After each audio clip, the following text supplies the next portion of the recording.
And Dick has also been very active in the Unitarian Universalist Church here in Gloucester. And the church recently has decided that they want to be a leader in the area of reducing the carbon footprint of the city of Gloucester and hopefully beyond the city of Gloucester. And they have started the TownGreen 2025 effort. The effort is to reduce Gloucester's carbon footprint, and we had hoped that it would be to zero, but we realize that that is a very ambitious goal. But by the year 2025, 10 years from now. And the new Gloucester Meeting House Foundation will be the vehicle for working on projects of many sorts, including this fair that we're all at today, to advance all forms of energy efficiency and promotion of renewable energy in the city. And Dick is going to speak to you today about the plans for this new organization. And I am so happy that the Gloucester Clean Energy Commission has joined hands with the new TownGreen 2025 effort. We will be working with them on their goals, and they will be providing the outreach that our small commission does not have enough staff and legs to do because of their wonderfully active group of volunteers. Just in the way of personal background, Dick and his wife Doris have lived in Lanesville and Gloucester for the last 43 years. They have raised 2 children, Isla and Seth. And Dick has come to deeply appreciate the special place that is Cape Ann. And he is now focused on developing a plan to have Gloucester and Cape Ann make a difference in addressing the threat of climate change. So with that, Dick Prouty. You get this. Thank you, Candace. Candace is a little modest. Candace is the co-chair of TownGreen, and we're so lucky to have her. She has added a tremendous amount. Do I need this?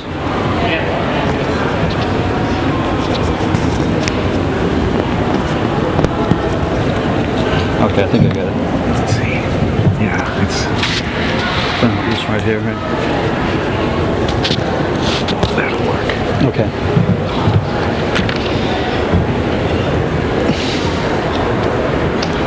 So this is our logo for TownGreen, designed by Monty Lewis, a tremendously skilled designer, and we love it for obvious reasons. Maddie from Manchester, Essex High School is my assistant on the turning. So we have a hymn in our church called My Blue Home, and I wanted to start with this because the pictures of Earth from space really were the original reason why the Environmental Day and Earth Day started in the 70s. And I think now we've come to understand how closely we're all connected, more and more all the time. In so many ways, but climate change is one of those ways that we understand it viscerally now. We understand that the most violent hurricane in history has just hit Mexico and got violent in one day because of climate change. And I know most of you know this by heart, but I just want to run through quickly the mechanism. So basically, the sun's rays come in, they get trapped by CO2 and other gases, greenhouse gases, and they are emitted in all directions. And this is, of course, the basic mechanism. And I don't think we probably have too many climate deniers in this room, but we do in Gloucester. My personal accountant is one, Howard Frisch, just to call out a name.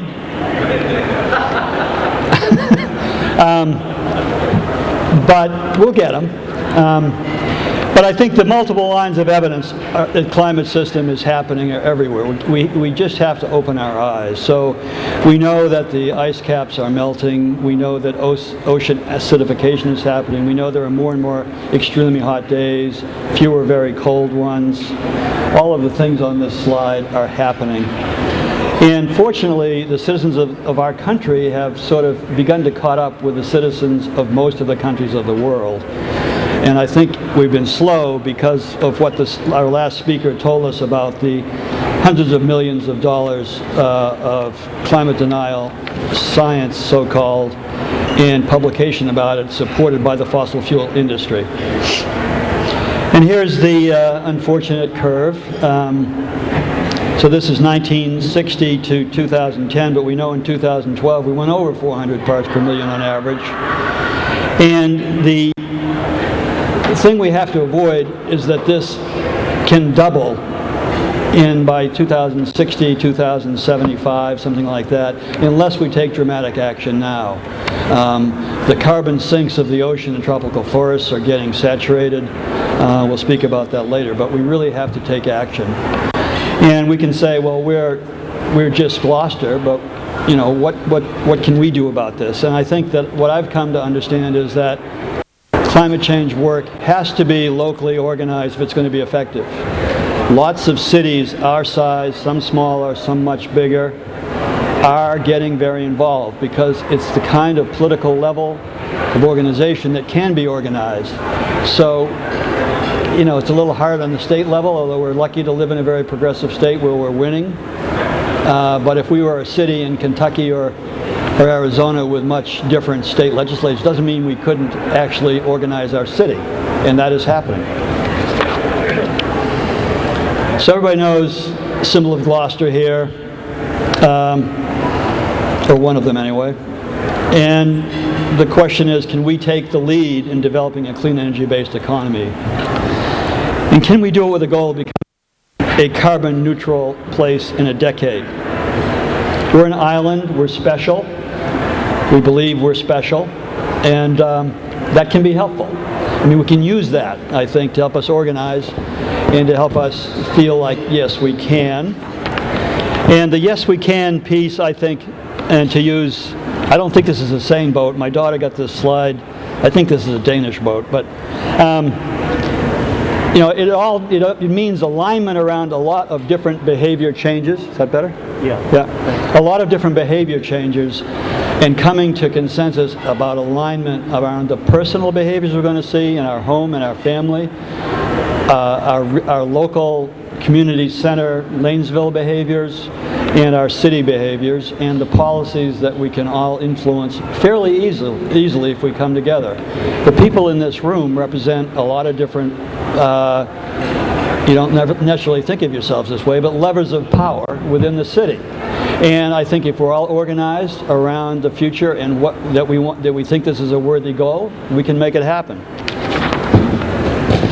So I want to start off with the benefits of Gloucester, because I think that it's good to know that this will help our city in so many ways if we go after this aggressive goal. First of all, we have the opportunity to at least stabilize, if not lower, our rates. We heard some very good information from Larry Creedon, the Executive Director of Mass Energy. And we're working on a program that will really help in that regard. Local control means that we can control the cost of our utilities. Then there's a whole issue of our brand. Innovate Gloucester was on the slides by Matt Coogan. We want to consider ourselves an innovative community, but if we really aggressively go after this goal and all of the creative ways that we will have to do and achieve to make it happen, we'll get very quickly a reputation for being innovative and being able to completely help our brand develop strongly. And this will lead to further investments. Are there any seats left? We have two important guests up back. No? Okay. those places that have gone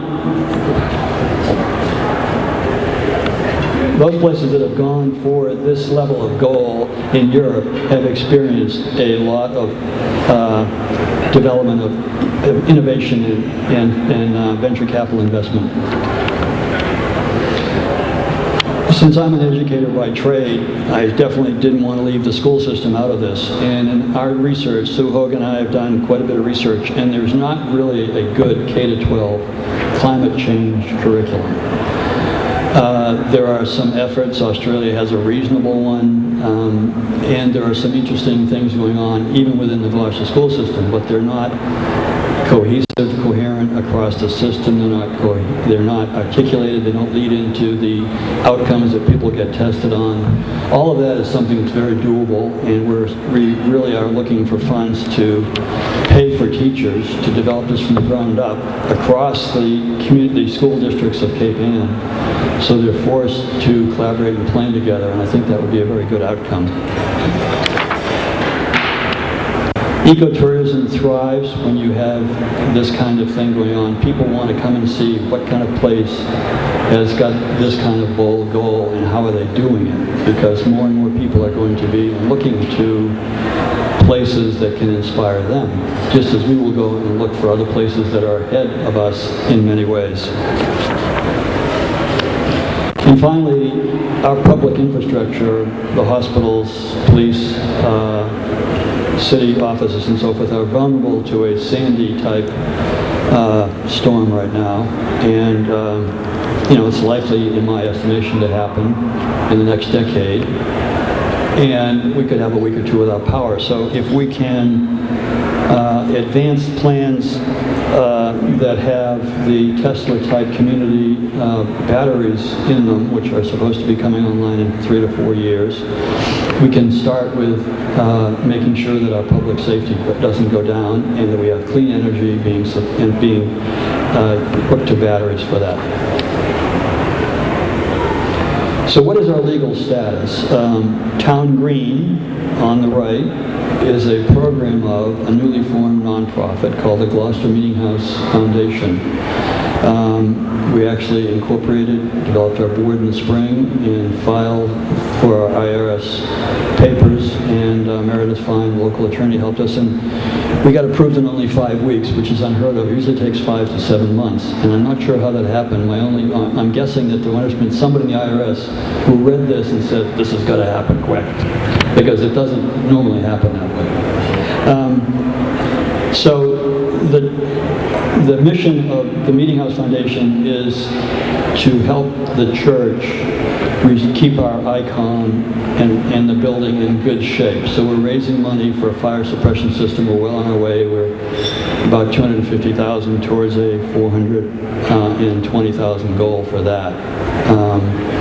We've got a great board, very active.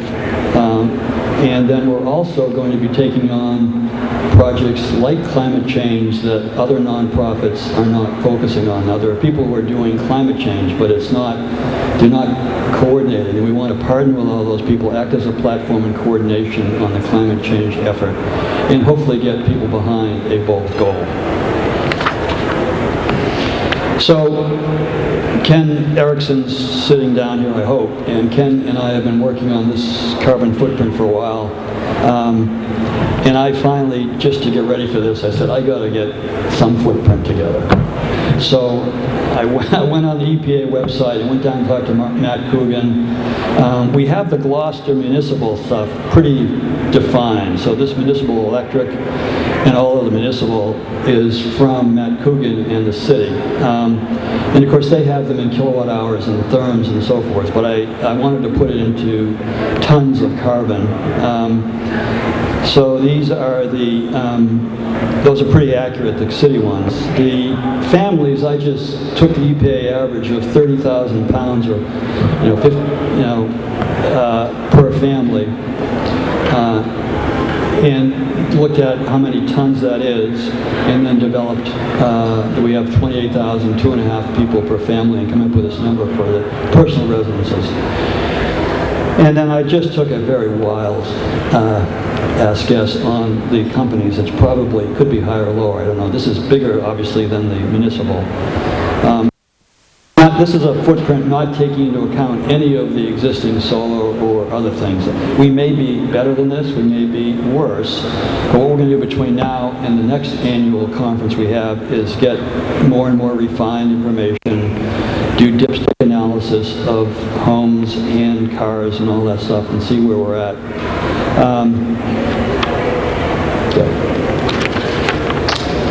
So Matt Coogan earlier in a talk talked about the windmills, and I just wanted to put out that the windmills are very substantial.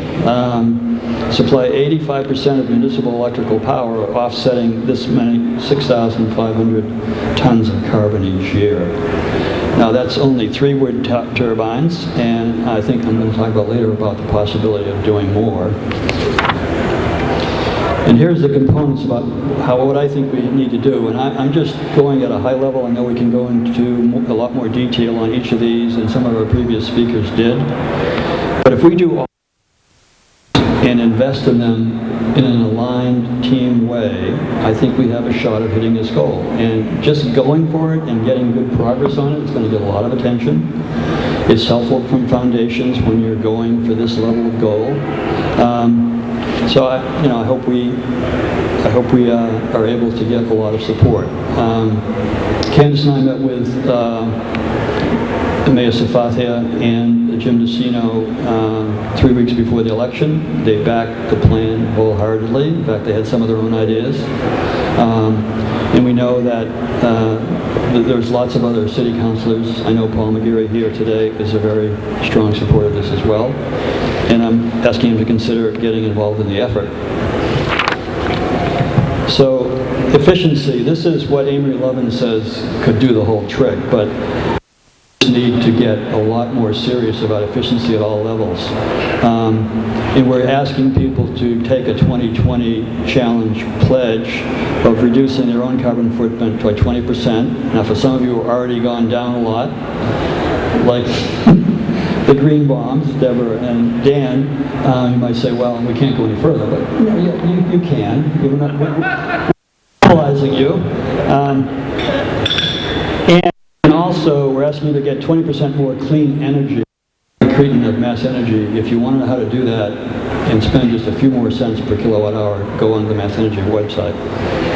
Tim Greiner at 2 o'clock will be telling you what he's done to lower his footprint dramatically. Many options here. It's another Monty Lewis graphic. Take the pledge. And this is just some fine print about, what you'd be pledging to do this online. You can do it here today by going to the booth. It's being manned by Manchester Essex students. And there's a lot of detail and examples on how to conserve and how to get more serious.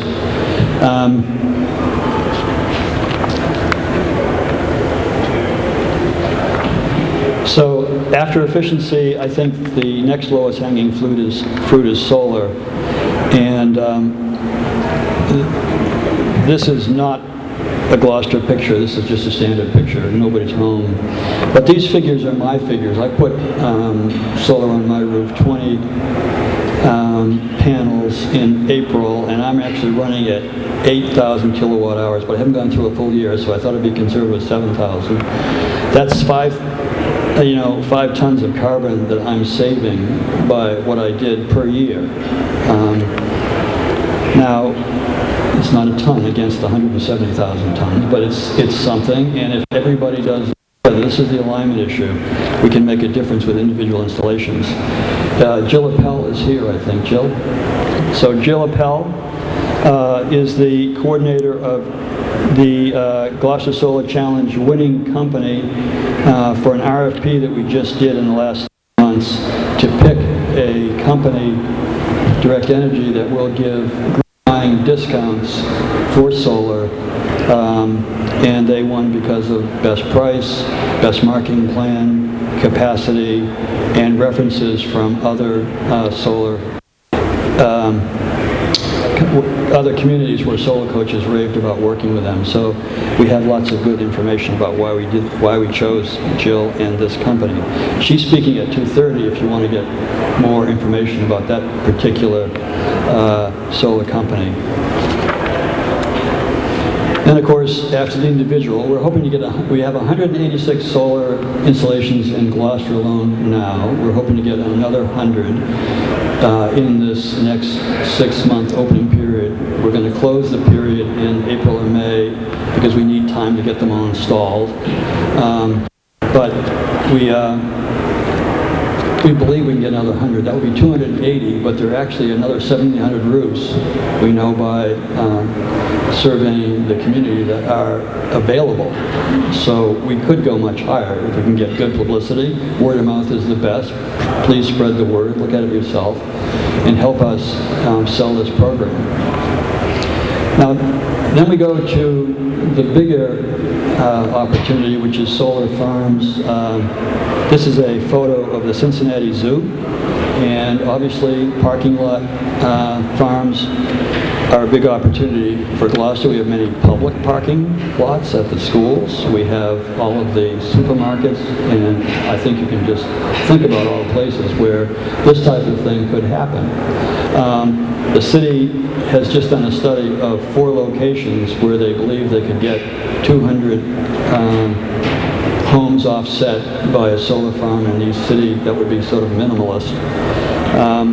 I'm thinking that if we put this private and public solar farms together in the next 3 to 5 years, we could offset as much as 30 to 40%, or 50,000 to 60,000 tons. Now that's almost a third of our total tonnage, and that's possible to do. The trick is not finding the places, the trick is not finding the money, the trick is not getting companies that have the capability of installing these massive installations.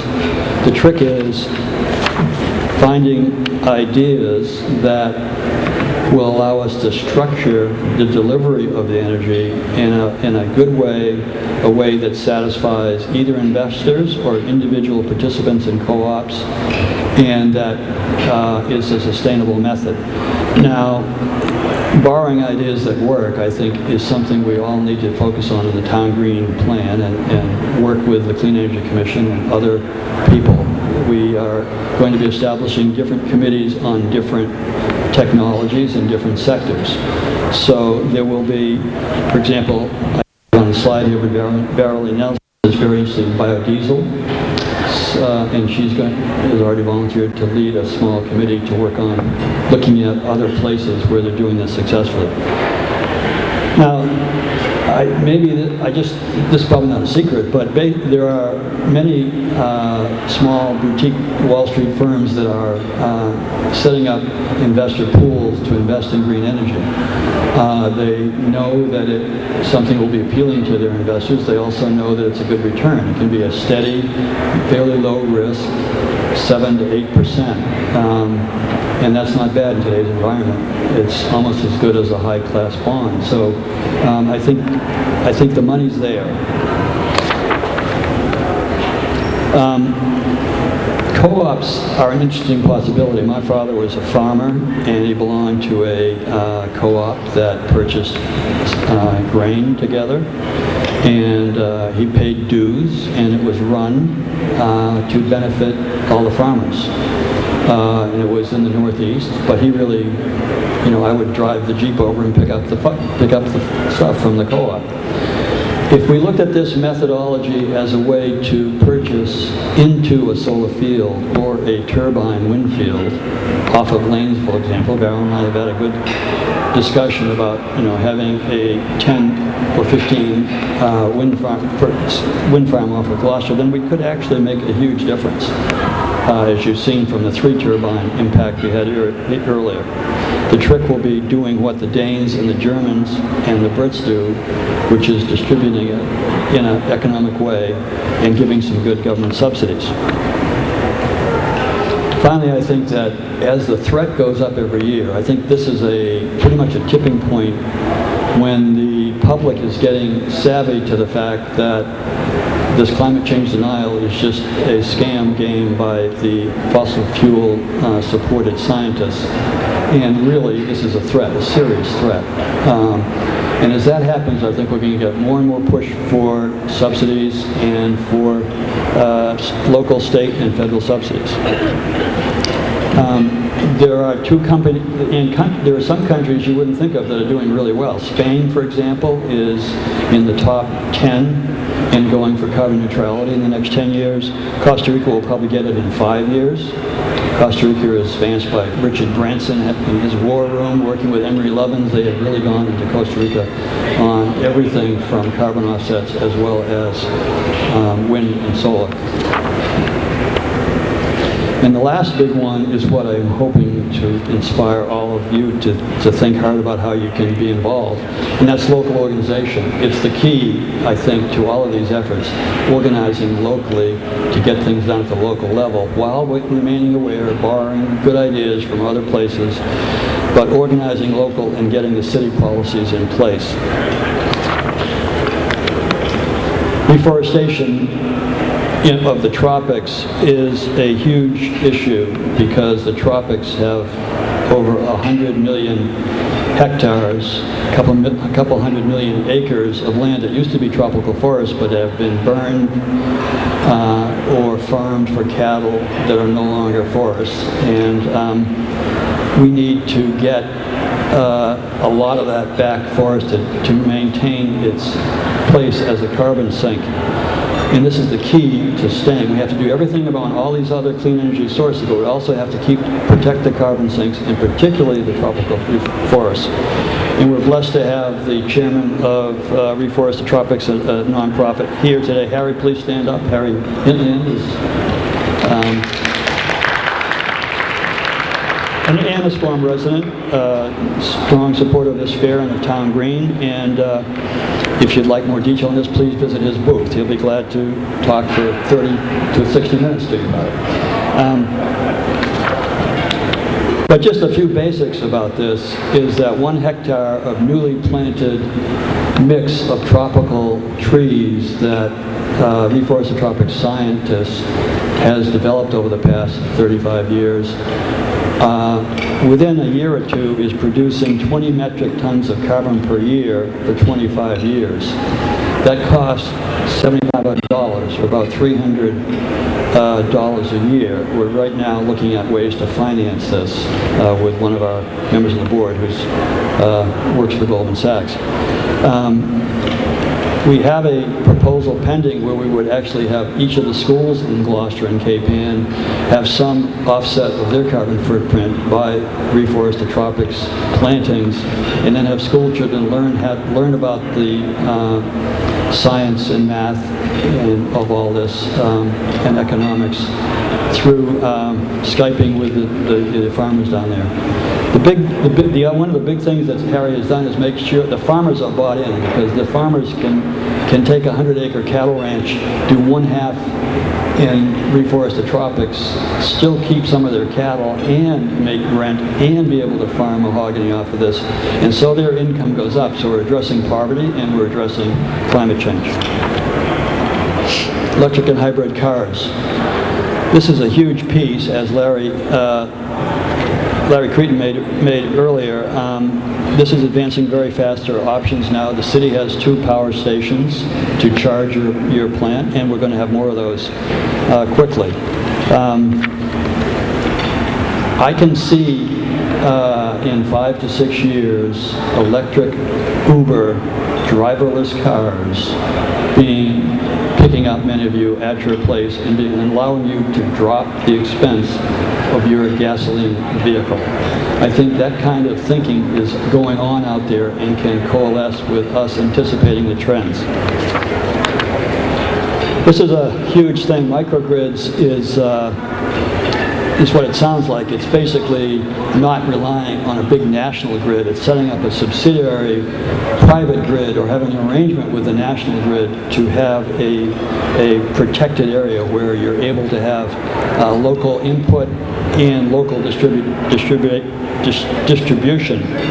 This has long been the way in Scandinavia and Germany, and right now Massachusetts is piloting a microgrid in Boston that Candace and I heard the developer of that at the Mass Area Planning Council talk about just last month. I think that Massachusetts will be promoting this. This is going, he said it's going well. There are a number of public and private buildings being both supplied by electric and heat too through some of the pipes in a microgrid way. So Gloucester within our time frame could have a microgrid. It's definitely possible. And that would allow us to again help and make the distribution easier, more equitable, and feasible. So this is a big topic. I know some people think it would be ugly to have 10 windmills offshore of Lanesville, but when I think of the possibility for that, I'm all in. I mean, I don't think they're ugly. I've been to Denmark. They're beautiful. They're helping Denmark become carbon neutral in a very short time. Denmark is in the top 10 right now, and they will be carbon neutral within like 3 or 4 years. And this is one of the big places we could go. So I think we need to at least study this and look at the structure and the funding and the distribution. The Lanesville Co-op could fund this, and all the benefits could be by all the participants in the co-op, which would be, nice. In last title, I was glad to hear that Matt Coogan, I didn't know this, Matt Coogan said that the Coast Guard just came in and gave a presentation to a Clean Energy Committee subcommittee on the tidal progress that's been made in Maine and Nova Scotia with tidal turbines. So Coast Guard's on this. I think this is obvious. Gloucester has a large coastline, fairly big tides, not as big as northern Maine or Nova Scotia, but this is now a very big piece of Scotland's initiative and Great Britain. And there is a $1 billion tidal turbine going in Wales within 5 years. It just broke ground. It's going to serve 175,000 homes. Well, that's obviously more than Gloucester and Cape Ann needs, but this could be a regional effort, or we could have a smaller version of what Wales is doing. Again, the money is there, the return could be good and steady. It's the organization and the idea formation.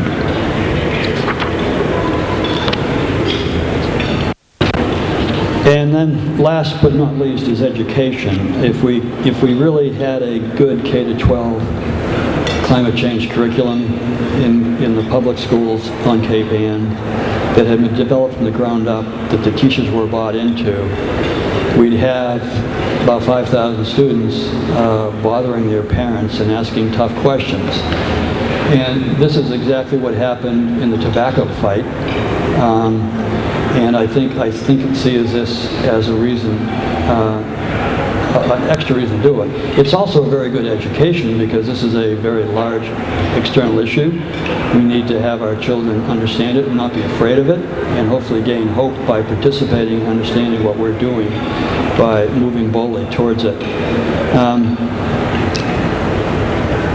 Obviously, this is something that could be done to really reinforce the existing testing goals and so forth. I'm not talking about an add-on, I'm talking about integrated articulation of curricula that would be developed from the ground up. And we're raising money to support this now and have some good prospects. And finally, the adult education it's a little harder because we're not as open to new ideas as young people, but we're trainable. And I think that we can have some good symposia come in. We can have some good local experts. We have a lot of very smart people in Gloucester who are into climate change. Many of them not on the committee. I've just heard of them and haven't had time to tap their resources. But we want to do more of that. And finally, the TownGreen.org website is going to have the recordings of these proceedings. There's also ideas about the 2020 pledge, and we're looking forward to that being a resource for Cape Ann as well as beyond, because we believe that we'll be able to inspire many others. This is a quote by the executive director of the Woods Hole Research Center, which is the, if not the leading think tank in the top 3 in the world in climate change. You should visit their website. It's very inspiring. And myself and my brother, who's an Indonesian economic development education consultant, visited there and came away inspired, and they signed a letter of support for our funding that had these words on it. And they really believe that the possibility of using tropical forest offsets makes, if we're at 70% or 80% or 90%, pushing across the line through tropical offsets would be very feasible. Not that much money, well under $1 million, and something we could aspire to. This is a quote from Amory Levin's latest book. Amory is the guru of climate movement people. And I won't read it to you. I think what it says is that basically a lot of our problems today, from fossil fuel and the perceived scarcity of them, fossil fuel industry, if we can get controlled, local clean energy, distributed fairly, we will do a lot towards accomplishing things that people don't generally link to climate change. They generally don't link, energy wars. They generally don't link, terrorism to that, but they are related. So I would hope that that might be further inspiration. And I believe that he's looking at the whole country being totally clean energy by 2050. Larry Cretin earlier said if we just up it from 1% a year to 2 or 3% increase in renewable as a goal by 2030. So if you put all that together for the state, there in 10 years is not as crackpot an idea as some of my committee members thought it was when I first posed it. So that concludes my remarks. I want to go to I've got next. I just want to thank Ashley Goulet, who is the event coordinator, has done a fantastic job. All of these people, and a few of people whose names I forgot that are not on there, have been very helpful putting this together. So I want to really thank them and encourage all of you to find ways to get connected. So I'm not sure if we have any time for...